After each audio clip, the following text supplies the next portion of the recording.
Hey guys, I'm going to be walking you through printing in Illustrator today. Printing is super simple. If you go back to the module that we worked on in Photoshop and you're like, hey, I probably could figure this out from Photoshop and translate it over to Illustrator, you'd probably be pretty right, okay? This is not anything that's super complex, but there are some parameters that you really want to make sure you pay attention to. I've got a simple file set up here. This is 11 by 15. You're like, that's kind of an odd paper size. Yeah, it is, but I tend to do this a lot at home for other reasons, but that I won't get into. But I like weird paper sizes for stuff. So with this, I want to print this out. Okay, I want to print this out on my inkjet printer at home. So I'm going to go to File, Print, and the first thing that pops up is the print dialog box for Illustrator. And right now it is defaulting to my printer that I have named Little Squid, which is actually my inkjet printer. Okay. And it's coming up as, let's see here, media size being defined by driver. Okay. We don't want that because that's not really what we want to do here. You can see it's cropping off half the artwork. I want to print one copy, so I'm going to print one. If I had multiple artboards, I could choose which artboards I wanted to print here. I'm going to choose instead of let's see, instead of defined by driver, let's go to, I know this printer will print tabloid, so let's do tabloid. All right, that should work. It actually will go bigger than that, but this is a preset that I have set in there. You guys can see this is now all fitting inside of my paper, and I would just cut all the white off the edge. Okay, so what do I want to print? I want to print the visible and printable layers. If you have all layers selected, this means it will print anything that is hidden as well. So if you've hidden a layer, it is going to print. I do not want to scale, but guys, there are times where I've done something and I want to literally work on one letter that's kind of giving me a hard time.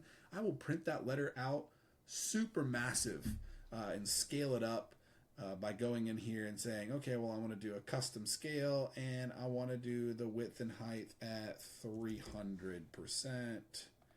And that gives me the ability now to move this around and I can just focus on this one area. If I was going to retrace or make a modification, kind of, I don't know, reverse scanning. I'm taking something that I've done already and bringing it back out to put a little bit more hand-done touch to it and go from there.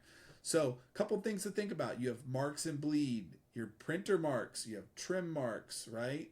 You have registration marks. These are showing your color registration. If you are printing in multiple colors, CMYK, full color, right? You are going to have registration marks if you choose to go through and print what are known as separations.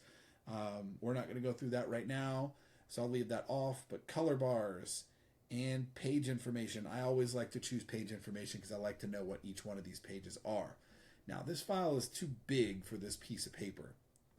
So I'm going to remove all that stuff and get rid of it because it seems to be fine right there. There's no bleed. So you're like, Jason, you'll have a white border around the edge. Yes, I will.